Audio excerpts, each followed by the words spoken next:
As Africa's leading defense news portal, DefenceWeb aims to give you the latest updates on African defense, the South African National Defense Force, and the defense industry. Hi folks, welcome to the past week in defense. In this week's edition on the continent, Egypt is getting Lersen patrol boats and France donates boats to Togo. In SANDF news, the SANDF rotates its Democratic Republic of Congo deployment. It's the end of the runway for the Hercules 403. A South African Air Force helicopter squadron topped the Sword of Peace recipient list. The Military Ombud is to be part of the Cuban COVID-19 drug investigation. The second Project Hotel Survey motorboat is launched in Cape Town. The Deputy President heads up a high-level military veterans team. Progress with the Defence Works formation is reported to an oversight committee, and the National State of Disaster will determine the fate of Armed Forces Day 2021. In industry news, the Aerospace and Defence Trade Show at Lanseria will be in March, and Rheinmetall Denel Munition is supplying the South African National Defence Force with new 40mm medium-velocity ammunition. In African defence news, Egypt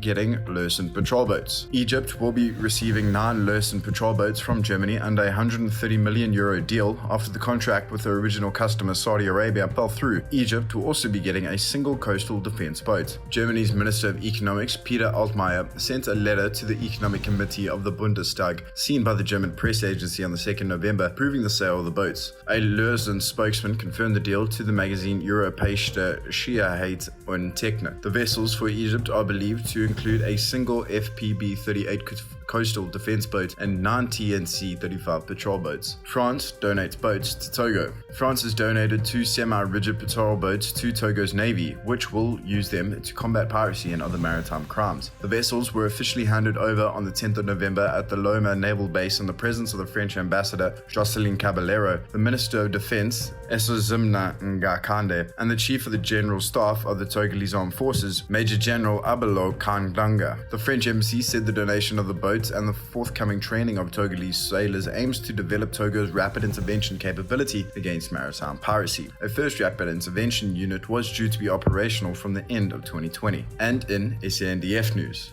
minstrel rotation in DR Congo underway. The Joint Operations Division of the SA National Defense Force confirms rotation of the South African landward component of MONUSCO's FRB Force Intervention Brigade was taking place in mid-November. This will see Thoyohando Limpopo-based 15 SA Infantry Battalion take over from 2nd SA Infantry Battalion. The Aerospace unit returns home after an extended tour of duty brought on by the international COVID-19 pandemic and associated restrictions on travel. Ahead of the departure to the Central African country, 15 SA Infantry Battalion received a farewell and good wishes visit from the General Officer Commanding Joint Operations Headquarters, Major General Simpiwe Sangweni, at the De Burg Mobilization Center in the Free State. He, according to the SA National Defense Force LinkedIn post, clarified uncertainties the contingent had as regards the deployments and left soldiers motivated and ready to be projected to the mission area at any given time. End of the runway for Hercules 403. It was, in retrospect, a somewhat ignominious end for a military aircraft that provided yeoman's service over a 57-year period. The plus is that all salvageable and usable parts from the C-130BZ Hercules tail number 403 will go to keeping the remainder of the SA Air Force's medium transport fleet airborne for at least the foreseeable future. The 28th Squadron operated aircraft suffered structural and other damage during a January 2020 runway excursion at Goma Airport in the Eastern Democratic Republic of Congo. The aging high-wing transport was carrying 59 passengers, all from the United Nations MONUSCO peacekeeping mission, and a crew of 8 when it skidded off the runway at Goma. The left outer engine caught fire on landing, destroying most of the wing. There were no serious injuries or fatalities. SA Air Force helicopter squadrons top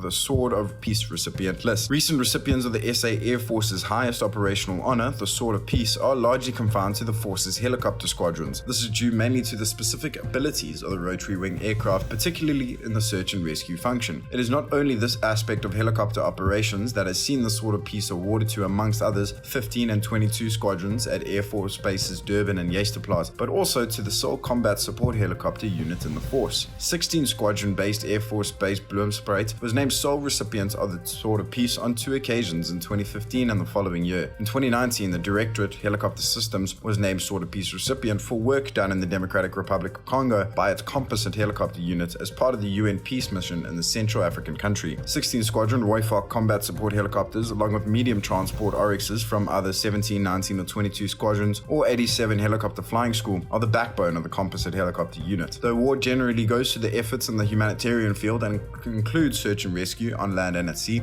delivering aid to far-flung sites, and evacuating people from life-threatening situations. Military Ombud to be part of Cuban COVID-19 drug investigation. A call has been made for the Military Ombud to investigate the reported 215 million rand spent importing an apparently unregistered COVID-19 drug by the medical arm of the SA National Defence Force. Opposition Democratic Alliance Party Shadow and Defence Military Veterans Minister Cobus Morea will ask retired General Vusi Masondo to look closely at what has been termed the debacle around the large-scale acquisition of Hebron Alpha R2B, also known as interferon. A scathing preliminary report from the Auditor General painted a dark picture on procuring this drug, Morea said. Not only did the Department of Defense not provide the Auditor General with the necessary information to complete the investigation, it appears the Department of Defense did not comply with legislation regarding importing non-registered pharmaceuticals before, during, or after the fact. Minister Nosiviwe Mapisa-Ngakula's department also seemingly failed to follow proper protocols related to monitoring cold chain storage and transportation of imported drugs. There are serious concerns around the integrity and subsequent usability of a large number of the imported vials yet to be addressed, he said. Morea told DefenseWeb he to date has received no reply to this question, asking the DoD, specifically the SA Military Health Service, why it needed to import medication in the first place, and apparently sought to remove this responsibility from the National Department of Health. The second Project Hotel Survey motorboat launched. The second of 3 survey motorboats has been launched in Cape Town under Project Hotel, the acquisition of a new hydrographic survey capability for the South African Navy. SANDF Austral Shipyard said the launch took place on 16th of November. The vessel will continue to do harbour trials and sea acceptance testing in SANDF Austral, providing specialised systems engineering and project management before delivering it to the SA Navy for utilisation. SANDF Austral Shipyards is the prime system integrator for the full scope of deliverables under Project Hotel and is responsible for achievement of all technical baselines. The survey motorboat is 11 metres long. The vessel's advanced survey equipment includes multi- and single-beam echo sounders, as well as size-scan sonar and a seabed sampler to recover material from the seafloor and underlying substrata for detailed analytical and testing purposes. The vessel capabilities allow for near-shore shallow water surveys in depths of up to 300 meters. All 3 survey motorboats are manufactured by V-Craft, a subsidiary of Paramount Marine in Cape Town. The first was launched in August 2020. Deputy President heads up high-level military veterans team. Deputy President David Mabuza wasted no time in getting to grips with his newest task, military veterans, and specifically the support they are supposed to enjoy from government. Acting on instruction from President Cyril Ramaphosa, the former Mpumalanga Premier met with representatives of 11 military veterans associations or organizations in November in 2 separate engagements. According to the presidency, the meetings were in the second round of consultations with former and retired soldiers. The meetings come hard on the heels of Parliament's Joint Standing Committee on Defence, JSCD, deciding to keep a weather eye on clean-up efforts of the Department of Military Veterans DMV database with a commitment to follow up in 3 months. Additionally, the JSCD asked the DMV for a detailed report on the consequence management against officials implicated in fraudulent and irregular activities concerning the provision of benefits as well as implementation of corrective action. Mambusa's Military Veterans Task Team will work with the DMV on verification of military veterans to ensure support is extended to the right people. The presidency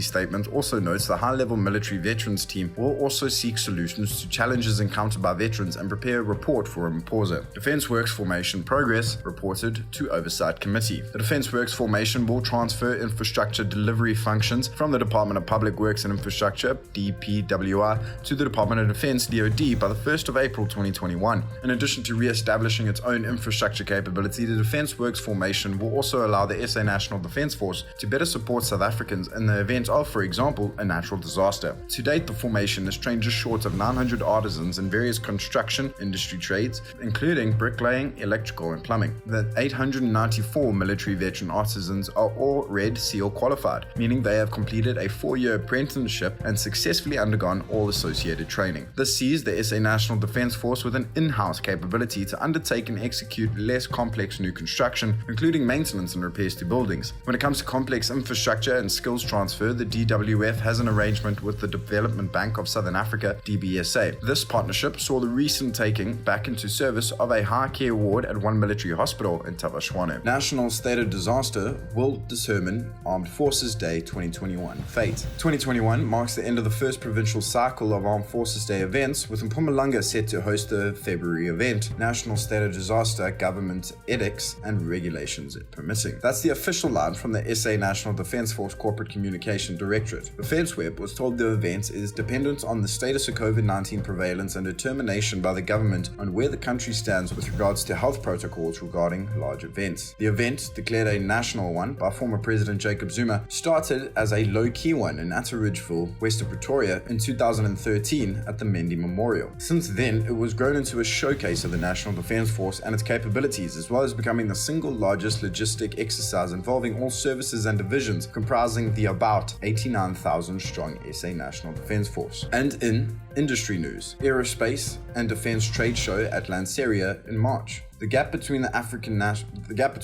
Aerospace and Defence AAD exhibitions will be filled by the Aerospace and Defence Trade Show ADTS in 2021. Lanseria International Airport, northwest of Johannesburg and west of Pretoria, will host the ADTS event from 24 to 26 March. AAD organisers were forced to defer the 2020 event at Air Force Base Willowcliff due to restrictions and regulations imposed by government in terms of the national state of disaster declared to combat the spread of the coronavirus. Apart from restrictions on the number of people attending events and gatherings, an almost complete ban on international travel would have affected both exhibition participation and visitor attendance. The 2021 trade event at Lanseria is, according to AAD Expo organizers, a lead-up one to AAD in September 2022. RDM supplying SA National Defence Force with new 40mm medium velocity ammunition. Rheinmetall Denel Munition RDM is supplying the National Defence Force with new 40mm medium velocity ammunition as part of Project Kamogelo, the acquisition of new Y4 40mm grenade launchers from Milcor. RDM said it officially completed the project in October 2020 on behalf of the South African Department of Defence, Arms Corps and the South African Army. What makes Project Kamogelo so special is not only the introduction of a new 40mm medium velocity weapon system, it also marks the first successful expedited armament acquisition process project in response to an urgent operational requirement of the South African Army, RDM said. Please like and subscribe to our YouTube channel,